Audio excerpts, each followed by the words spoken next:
بسم اللہ الرحمن الرحیم۔ اللہ تبارک و تعالیٰ کے پاکیزہ نام سے آغاز کرتے ہیں جو بہت مہربان نہایت رحم والا ہے۔ حدیث نمبر 87 کا آغاز ہوا تھا۔ یہ حدیث پہلے بھی کتاب الایمان میں گزر چکی ہے، اور ہم نے آپ کو بارہا بتایا کہ امام بخاری رحمۃ اللہ علیہ بعض اوقات ایک ایک حدیث کو اپنی اس بخاری شریف میں 4 5 6 مقام پر لے کر آتے ہیں، اور ہوتا ایسا ہے کہ ایک حدیث میں مثلا وضو کا تذکرہ ہے تو اسے کتاب الوضو میں بھی لے آئیں گے، پھر اس میں نماز کا ذکر ہے تو کتاب الصلاۃ میں بھی لے آئیں گے، اگر اس میں تھوڑا بہت روزے کا ذکر کیا گیا ہے تو اس کو کتاب الصوم میں بھی ذکر کر دیں گے، اگر اس میں حج کا ذکر ہے تو اسے اسی حدیث کو کتاب الحج میں بھی لکھ دیں گے۔ اس طرح ایک ہی حدیث کی کئی جگہ تکرار نظر آتی ہے۔ یہ بھی حدیث بھی ایسی ہے کہ پہلے ہو چکی ہے لیکن یہاں پہ دوبارہ ذکر کیا، تو میں نے آپ کو سمجھایا تھا، عرض کی تھی کہ ہم بس تھوڑا سا اس کو پڑھیں گے اور زیادہ تفصیلی تبصرہ نہیں کریں گے کیونکہ پہلے اس پر تبصرہ ہو چکا ہے۔ تو حضرت ابو جمرہ رضی اللہ تعالیٰ عنہ کہتے ہیں کہ میں حضرت ابن عباس اور لوگوں کے درمیان ترجمہ کیا کرتا تھا، یعنی مترجم تھا، جو دوسری زبانوں والے تھے ان کی زبانوں کو عربک میں بدل کر حضرت ابن عباس کو پیش کرتا، پھر آپ کی عربی زبان کو دوسری زبانوں میں کنورٹ کر کے لوگوں کو بتایا کرتا تھا، ٹرانسلیٹر تھے آپ۔ انہوں نے بیان کیا کہ عبد القیس کا وفد نبی کریم صلی اللہ علیہ وسلم کی خدمت میں حاضر ہوا۔ آپ نے فرمایا کون سا وفد ہے؟ انہوں نے کہا ربیعہ۔ آپ نے فرمایا کہ اس قوم کو خوش آمدید ہو۔ پھر آپ نے فرمایا کہ یہ نہ شرمندہ ہوئے ہیں نہ نادم ہیں، یعنی اگر ایمان لانے کے لیے نہ آتے اور اپنے کفر پر ڈٹے رہتے تو پھر ہو سکتا تھا کہ جنگ ہوتی اور کبھی قیدی بنا لیے جاتے، غلام بنا لیے جاتے، تو نہ شرمندگی ہوئی نہ ندامت، یہ ایمان لے کر آ گئے، یہ ان کے لیے بہت اچھی بات ہے۔ انہوں نے کہا کہ ہم آپ کے پاس دور دراز کی مسافت سے آئے ہیں، اور ہمارے اور آپ کے درمیان کفار مدر کا یہ والا قبیلہ ہے، اور ہم آپ کے پاس صرف حرمت والے مہینوں میں آنے کی طاقت رکھتے ہیں۔ آپ ہمیں کوئی ایسا جامع حکم بتائیے کہ جس کی ہم اپنے پیچھے چھوڑے ہوئے لوگوں کو خبر دیں اور اس کی وجہ سے جنت میں بھی داخل ہو جائیں۔ تو نبی کریم صلی اللہ علیہ وسلم نے ان کو 4 کاموں کا حکم دیا اور 4 کاموں سے منع فرمایا۔ آپ نے ان کو حکم دیا کہ وہ اللہ تعالی وحدہ پر ایمان لائیں۔ آپ نے فرمایا کہ کیا تم جانتے ہو کہ اللہ تعالی وحدہ پر ایمان لانے کی کیا تعریف ہے؟ انہوں نے کہا کہ اللہ تعالیٰ اس کے رسول کریم صلی اللہ علیہ وسلم زیادہ جانتے ہیں۔ تو آپ نے فرمایا کہ اس بات کی گواہی دینا کہ اللہ تعالیٰ کے سوا کوئی عبادت کے لائق نہیں، اور یہ کہ محمد صلی اللہ علیہ وسلم اللہ کے رسول ہیں، اور نماز قائم کرنا اور زکوٰۃ ادا کرنا اور رمضان کے روزے رکھنا۔ پھر فرمایا اور تم مال غنیمت کا 5واں حصہ ادا کرو، یعنی جو اسلام کے لیے تم لڑو گے اس میں جو لڑنے کے بعد کفار سے مال حاصل ہوگا وہ مال غنیمت ہے، اس کا 5واں حصہ نبی کریم صلی اللہ علیہ وسلم کو لا کر دینا ہوگا۔ اور ارشاد فرمایا کہ اور آپ نے ان کو اب یہ جو برتن ذکر کر رہے ہیں کہ جن کو شراب پینے کے لیے استعمال کیا جاتا تھا، نبی کریم صلی اللہ علیہ وسلم نے ان برتنوں میں کسی بھی قسم کے مشروب کو پینے کو منع کر دیا۔ وہ کون کون سے تھے؟ تو آپ نے ان کو کھوکھلے کدو، سبز گھڑوں اور تارکول ملے ہوئے برتنوں میں عام شربت پینے سے بھی منع فرما دیا۔ تو اس پر ہمارا تبصرہ ہو چکا ہے اور ہم نے طویل اس پہ کلام حدیث پہ کر لیا تھا اس کے مقام پر، لہٰذا اب اگلی حدیث پر چلتے ہیں۔ لیکن ہاں اتنا ضرور ہے، یاد رکھیں کہ اگر کوئی ایسا علم ہے کہ جو فرائض پر مشتمل ہو، ضروری علم ہے جس کو نہیں سیکھیں گے تو لوگ گناہگار ہوں گے، ہمیں حاصل ہو گیا اور ہم اسے دوسروں تک پہنچا سکتے ہیں اور پھر ہم نے نہیں پہنچایا تو یاد رکھیں گناہگار ہوں گے۔ یعنی فرض ہوتا ہے کہ اگر ہم کوئی علم سیکھ لیتے ہیں جو ضروری علم ہوتا ہے، تو ہمارے اطراف میں اگر کچھ ایسے لوگ ہیں کہ جو اس علم کے حامل نہ ہوں، انہیں وہ علم حاصل نہ ہو اور وہ سیکھنا بھی چاہتے ہوں، یہ نہیں کہ ہمیں یقین ہوگا سکھائیں گے تو مذاق اڑانا شروع کر دیں گے، رد کر دیں گے، انکار کر دیں گے، پھر تو ٹھیک ہے خاموش رہیں کوئی بات نہیں، لیکن اگر وہ سیکھنے چاہتے ہیں، ہم چاہیں تو ان کو سکھا سکتے ہیں اور پھر ہم ان فرض علوم کو ان سے روک لیں گے، تو اس کو کتمان علم کہتے ہیں۔ کتمان مانے چھپانا، تو کتمان علم کا مطلب ان سے علم کو چھپانا، تو یاد رکھیں کہ پھر ہم شدید گناہگار ہوں گے۔ فرض ہے کہ اس صورت میں ان تک علم کو پہنچایا جائے۔ آگے جو ایک باب قائم کیا ہے وہ ہے باب الرحلتی فی المسألۃ النازلۃ و تعلیم اہلہ، کسی پیش آنے والے مسئلے کا حل معلوم کرنے کے لیے سفر کرنا اور اپنے گھر والوں کو تعلیم دینا۔ اس کے تحت امام بخاری رحمۃ اللہ علیہ حدیث لے کر آئے ہیں کہ حضرت عمرو بن سعید بن ابی حسین کہتے ہیں کہ مجھے عبداللہ بن ابو ملیکہ نے حدیث بیان کی، اور انہوں نے روایت کی تھی حضرت عقبہ بن الحارث رضی اللہ تعالی عنہ سے۔ روایت یہ تھی حضرت عقبہ فرماتے ہیں کہ انہوں نے ابو ایہاب بن عزیز کی بیٹی سے شادی کی، پھر ان کے پاس ایک عورت نے آ کر کہا کہ بے شک میں نے عقبہ کو اور اس کی بیوی کو دودھ پلایا ہے۔ شادی ہو گئی، ایک عورت نے آ کر کہا کہ میں نے تو تم دونوں کو، دلہا دلہن کو اپنا دودھ پلایا تھا۔ حضرت عقبہ نے کہا مجھے نہیں معلوم کہ تم نے مجھے دودھ پلایا ہے، اور نہ تم نے پہلے مجھے اس کی خبر دی تھی۔ تو حضرت عقبہ ڈاؤٹ فل ہو گیا کہ بھئی پہلے تم نے مجھے نہیں معلوم کہ تم نے واقعی مجھے دودھ پلایا، ایسی کوئی بات بچپن سے لے کے ابھی تک مجھے معلوم نہیں ہوئی، اور نہ تم نے نکاح سے پہلے مجھے اس کی خبر دی۔ لیکن اب آپ گھبرا گئے کہ اگر واقعی اس کا دودھ ہم دونوں نے پیا ہوگا تو یہ ہماری رضائی ماں بن گئی، اور رضائی ماں بن گئی تو ہم آپس میں بہن بھائی ہو گئے، تو پھر نکاح کیسے؟ چنانچہ پھر وہ سوار ہو کر مدینے میں نبی کریم صلی اللہ علیہ وسلم کے پاس گئے اور آپ سے اس سے متعلق سوال کیا۔ تو نبی کریم صلی اللہ علیہ وسلم نے فرمایا کہ تم اس نکاح کو کیسے برقرار رکھ سکتے ہو، حالانکہ اس کے متعلق تمہیں یہ کہا گیا ہے۔ پھر حضرت عقبہ اپنی بیوی سے الگ ہو گئے اور اس نے پھر کسی اور شخص سے نکاح کر لیا۔ تو یہ روایت بڑی بہترین روایت ہے۔ اس کو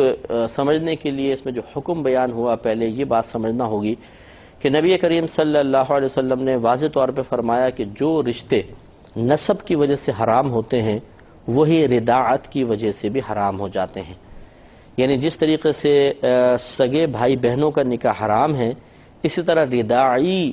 بھائی بہنوں کا نکاح بھی حرام ہوتا ہے۔ ردائی مانے لفظ پہلے دیکھنے رے ضاد الف عین اور یا، رداعی بھائی بہن۔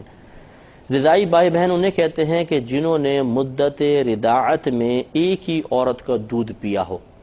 یعنی دونوں حقیقی بھائی بہن نہ ہو اور مدت رداعت میں ایک ہی عورت کا دودھ پیا ہو۔ مدت رداعت کتنی ہوتی ہے؟ یہ ہے 2.5 سال۔ 2.5 سال کے اندر یعنی جب بچوں کی عمر 2.5 سال سے کم ہو،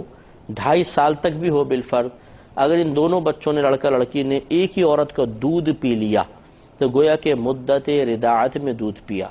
اور جو مدت رداعت میں ایک ہی عورت کا دودھ پی لے تو وہ ان کی رضاعی والدہ بن گئی اور یہ دونوں آپس میں بھائی بہن ہو گئے۔ تو یہ یاد رکھیں، ویسے اصول یہی ہے کہ 2 سال تک عورت اپنے بچے کو دودھ پلائے گی۔ 2 سال کے بعد دودھ پلانا حرام ہوتا ہے، عورت دودھ نہیں پلا سکتی ہے۔ تو 2 سال تک دودھ پلانے کی مدت ہے، لیکن یہ جو رضاعت کی مدت ہے یہ 2.5 سال ہے۔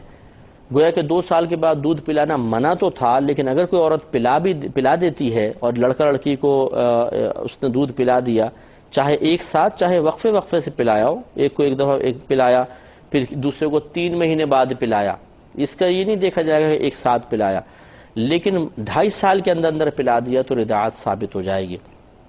اس میں الگ الگ دلائل ہیں کہ دودھ پلانے کی مدت اصل میں 2 سال اللہ نے قرآن میں بیان فرمایا حولین کاملین کے لفظ کے ساتھ، کہ 2 کامل سال تک آپ دودھ پلا سکتے ہیں۔ لیکن ایک اور جگہ اللہ تعالیٰ نے فرمایا کہ وَحَمْلُهُ وَفِصَالُهُ 30 شہرًا، کہ اس بچے کو دودھ پلانا اور اس کا دودھ چھڑانا یہ 36 ماہ میں ہے، 30 ماہ میں ہے، 30 شہرًا 30 ماہ، اور 30 ماہ کے بنتے ہیں تقریباً 2.5 سال، کیونکہ 24 ماہ کے آپ لے لیں 2 سال، 12 ماہ کا 1 سال، پھر 12 کا دوسرا سال، اور پھر 6 ماہ اور لیں تو 24 اور 6 30، اس طرح 2.5 سال بنتے ہیں۔ تو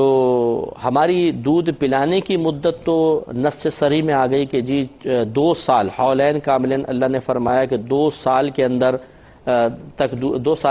دودھ پلا سکتے ہیں، اس کے بعد نہیں۔ لیکن جب فرمایا حملہ و فصالہ، کہ اس بچے کا دودھ چھڑانا، اس بچے کا حمل اور اس کا دودھ چھڑانا 30 ماہ میں ہے، تو ہمیں اب یہ دیکھنا ہوگا کہ یہ 30 ماہ دودھ پلانے کے چھڑانے کے لیے بھی ہیں اور اس 30 ماہ کی مدت کو حمل کے لیے بھی ذکر کیا گیا ہے۔ یوں سمجھ لیں کہ جیسے میں یوں کہوں کہ مجھ پر زید اور بکر کے 1000 ہیں، مجھ پر زید اور بکر کے 1000 ہیں، یعنی 1000 روپے مجھ پہ زید اور بکر کے 1000 روپے قرضہ ہے۔ تو جب میں نے 1000 بولا اور 2 اشخاص کا ذکر کیا تو کیا مطلب ہوگا؟ زید کی بھی 1000 ہیں اور بکر کے بھی 1000 ہیں۔ اس لیے یہاں پر بھی ایسا ہی مسئلہ ہوا کہ اللہ تعالیٰ نے فرمایا 2 چیزوں کا ذکر کیا، پہلے حمل کا پھر فصال، حمل کی مدت اور فصال 30 شہرن، تو 30 ماہ ان دونوں کے لیے ہوں گے۔ اب بالاتفاق حمل کے لیے تو 30 ماہ کی مدت نہیں ہوتی ہے۔ سیدہ عائشہ صدیقہ رضی اللہ تعالیٰ عنہ نے فرمایا کہ حمل کی کم سے کم مدت 6 ماہ ہے، تو اس کو تو ہم 6 ماہ پر لے آئیں گے، 6 ماہ اس کے نکل گئے اور باقی رہ گئے 2 سال، تو یعنی 24 ماہ وہ گویا کہ فصال کے لیے، دودھ چھڑانے کے لیے۔ لیکن امام اعظم ابو حنیفہ رضی اللہ تعالیٰ عنہ نے اسی طرح کی جو مثال میں نے آپ کو دی، وہ فرماتے ہیں جب 2 چیزوں کا ذکر کیا جائے اور ان دونوں کے لیے بات آگے ایک ہی بیان کی جائے تو وہ بات مکمل طور پہ دونوں کی طرف منسوب ہوگی۔ مثلا میں نے کہا مجھ پر زید اور بکر کے 1000 ہیں، تو اس کا مطلب ہوگا کہ زید کے بھی 1000 ہیں اور بکر کے بھی 1000 ہیں۔ اسی لیے امام اعظم رضی اللہ تعالیٰ عنہ فرماتے ہیں کہ گویا کہ حمل کی مدت بھی بظاہر تو ایسے لگتا ہے کہ 30 ماہ ہونی چاہیے اور دودھ چھڑانے کی مدت بھی 30 ماہ ہونی چاہیے، یہ امام اعظم کا قول بتا رہا ہوں آپ کو۔ تو لہٰذا دودھ یہ حمل والا معاملہ ہے، اس میں تو سیدہ عائشہ صدیقہ رضی اللہ تعالیٰ عنہ کی حدیث آ گئی کہ 6 ماہ کم از کم حمل کی مدت ہوتی ہے، تو اس لیے یہ تو 30 ماہ اس کے لیے ثابت نہیں ہوں گے، اس کو چھوڑ دیجئے۔ باقی رہا دودھ چھڑانا، تو اس میں امام اعظم یہی فرماتے ہیں کہ جی دودھ چھڑانے کی مدت 30 ماہ بیان کی گئی ہے، تو 2.5 سال تک عورت دودھ پلا سکتی ہے، جبکہ آپ کے شاگرد صاحبین یعنی امام محمد، امام ابو یوسف، وہ حولین کاملین والی آیت سے فیصلہ کرتے ہیں کہ 2 سال تک دودھ پلا سکتے ہیں، کامل 2 سال تک، اس کے بعد نہیں، کیونکہ ایک لمٹ اللہ نے قائم کر دی ہے۔ اب یہ دونوں آیات آ گئیں، ایک میں حولین کاملین جس سے صاحبین استدلال کر رہے ہیں کہ 2 سال تک دودھ پلانا ہے، دوسری طرف امام اعظم ہے جو فرما رہے ہیں 30 شہرن والی آیت لے کر کہ 30 ماہ تک عورت دودھ پلا سکتی ہے۔ تو اب بعد والے علماء جو ہوتے ہیں ان کا کام یہ ہوتا ہے کہ اگر امام اعظم اور شاگردوں میں کسی مسئلے میں اختلاف ہو جائے تو پھر وہ ایسا قول لیتے ہیں کہ جو ان کے نزدیک بہترین قول ہوتا ہے، اور پھر وہ عوام میں اس کو عام کرتے ہیں۔ جو علماء یہ کام کرتے ہیں کہ اوپر والے علماء کے مختلفی مسئلے، اختلافی مسائل میں سے قوی قول کو لے کر لوگوں تک پہنچائیں، انہیں اصحاب ترجیح کہتے ہیں، یعنی ایک قول کو دوسرے قول پر ترجیح دینے والے، اصحاب ترجیح۔ انہوں نے ان دونوں اقوال کو ملا کر یہ فیصلہ کیا کہ نتیجہ نکلتا ہے کہ اگر عورت اپنے بچے کو دودھ پلا رہی ہے تو 2 سال تک پلائے گی، اس کے بعد 1 قطرہ بھی نہیں پلا سکتی، لیکن اگر کوئی عورت 2.5 سال کے اندر اندر بچے کو دودھ پلائے گی تو رضاعت ثابت ہو جائے گی، کیونکہ امام اعظم کے قول کے مطابق 30 ماہ تک عورت اپنے بچے کو دودھ پلا سکتی ہے، تو اسے بھی نظر انداز نہ کیا جائے اور صاحبین کے قول کو بھی نہ چھوڑا جائے۔ نتیجہ نکلا کہ دونوں اقوال کو ملا کے ہم یوں کہیں گے کہ دودھ پلانے کی کم از کم مدت 2 سال، زیادہ مدت 2 سال ہے، لیکن اگر کوئی عورت 30 ماہ کے اندر یعنی 2.5 سال کے اندر اندر بھی بچے کو دودھ پلا دے گی تو چونکہ امام اعظم کا قول موجود ہے، اس کی رعایت کرتے ہوئے ہم کہیں گے کہ رضاعت ثابت ہو گئی۔ تو لہٰذا 2.5 سال کی مدت میں اندر اگر کسی عورت نے یہ ثابت کر دی، کہتی ہے کہ یا ثابت ہو جاتا ہے کہ عورت نے 2 بچوں کو، لڑکا لڑکی کو یا 2 لڑکوں کو دودھ پلایا ہے جو الگ الگ ماؤں سے ہیں، تو بہرحال یہ آپس میں دونوں بھائی بن جائیں گے، لڑکا لڑکی ہے تو بھائی بہن بن جائیں گے اور ان کا آپس میں رشتہ منع ہو جائے گا۔ ایک مسئلہ تو یہ ہوا جو تفصیل سے عرض کیا۔ دوسری بات یہ ہے کہ فقہ حنفی میں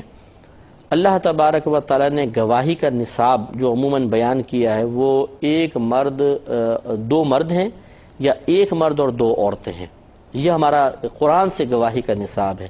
لہذا احناف یہی کہتے ہیں کہ اگر کوئی عورت آ کے خبر دیتی ہے کہ میں نے بچوں کو دودھ پلایا ہے تو ہم اس پر کہیں گے کہ ایک عورت کا قول معتبر نہیں ہے، بلکہ اسے 2 مرد یا 1 مرد اور 2 عورتیں گواہ کے طور پہ پیش کرنا ہوگا۔ جب وہ گواہی دیں گے تو پھر ہم کہیں گے کہ ہاں یہ دودھ پلانا ثابت ہے اور یہ رضائی بھائی بہن بن گئے، ورنہ ایک عورت کی گواہی اس باب میں معتبر نہیں ہے۔ ابھی ہم اس حدیث پر نہیں آ رہے جو بھی ہم نے آپ کی خدمت میں عرض کیا ہے، میں پہلے فقہ حنفی آپ کو بتا رہا ہوں۔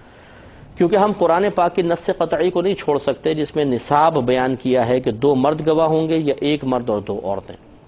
اور یہ بڑی پیاری بات ہے اگر آپ تھوڑا سا غور کریں کہ ہم قرآن کے نصاب کو نہ چھوڑیں، ورنہ عورتوں کو آپ کو پتہ ہے کہ کس قدر خطرناک ہوتی ہیں یہ مسائل پیدا کرنے کے سلسلے میں. اور آج کے دور میں خاص طور پر جب بات بات پہ انسان جھوٹ بولتا ہے اور خاندان کو تباہ کرنے کے لیے جادو ٹونے کروا رہا ہے، اگر یہ نصاب کا معاملہ احناف نہ رکھیں